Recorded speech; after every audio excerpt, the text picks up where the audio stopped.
Les jeunes de banlieue à l'assaut du ministère de l'Éducation nationale dans les beaux quartiers de Paris. Un défilé de 2000 personnes d'une trentaine d'établissements de Seine-Saint-Denis, leur colère dirigée contre Claude Allègre et son plan de rattrapage.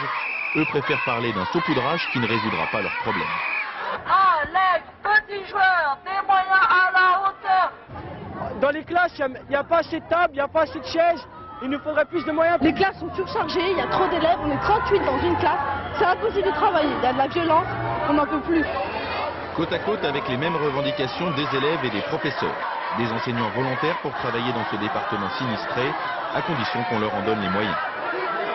Contrairement à ce qu'on peut croire, la banlieue, c'est pas des sauvages, c'est pas des gamins qui pensent qu'à se battre, ils ont envie de bosser et ils travaillent dans des conditions telles qu'ils sont là, qu'ils en ont marre, qu'ils râlent et que moi, pour eux, j'aimerais bien qu'il se passe des choses. Le projet d'établissement que le principal essaye d'imposer, c'est surveiller et policer. Comme si la Seine-Saint-Denis c'était que des délinquants et qu'il faudrait qu'on fasse que de la garderie. Nous on veut faire de l'enseignement et on veut faire de la culture. Le plan de Claude Allègre pour ce département où l'échec scolaire atteint des sommets, c'est 2 fois plus d'emplois jeunes, des infirmières et des assistantes sociales supplémentaires, enfin 1000 heures d'enseignement en plus pour pouvoir travailler avec des classes à effectifs réduits.